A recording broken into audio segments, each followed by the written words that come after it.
What are the latest developments? We've got a lot of noise coming from the Israel Defense Force, the IDF, about telling the UN to relocate, as it were, in the Gaza Strip. Yeah, so we haven't stood that one up yet, but that is being reported by Axios. So just to remind everybody sort of where we are now entering this Friday morning, the Israeli government has vowed to destroy Hamas.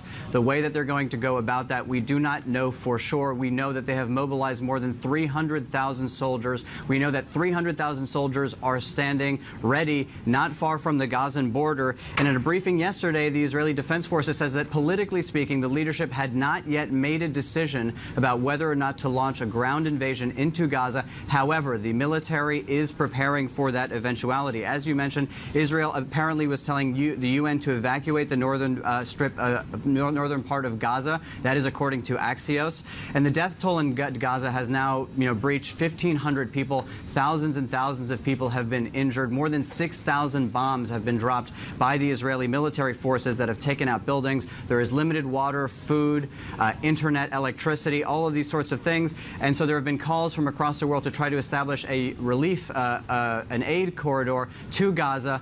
But as we say, we are standing on high alert at the moment, but there has not yet been a confirmation that there will be a ground invasion. Yep. Oliver, as you were talking, we're getting those confirmations from the UN now. So these comments that came in an email statement on relocation. So Israel is telling UN people should relocate to southern Gaza in 24 hours. That is the latest, as we were just talking here. Oliver, obviously you've been tracking all of this. What's going to be the next thing you're watching out for today?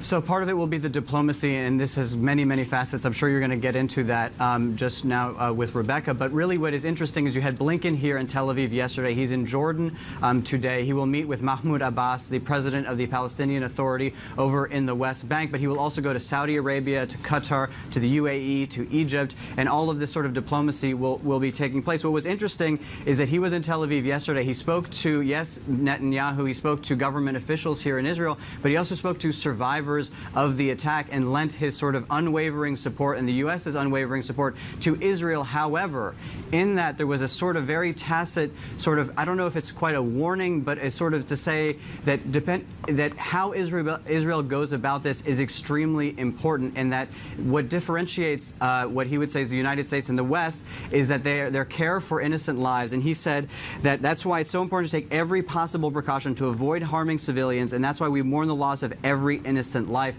So this is sort of the setup going into this. We should also say that Hamas has called for a day of rage internationally, and the Israeli authorities have warned Jews and Israelis abroad to stay away from all of these protests that may be taking place across the world today.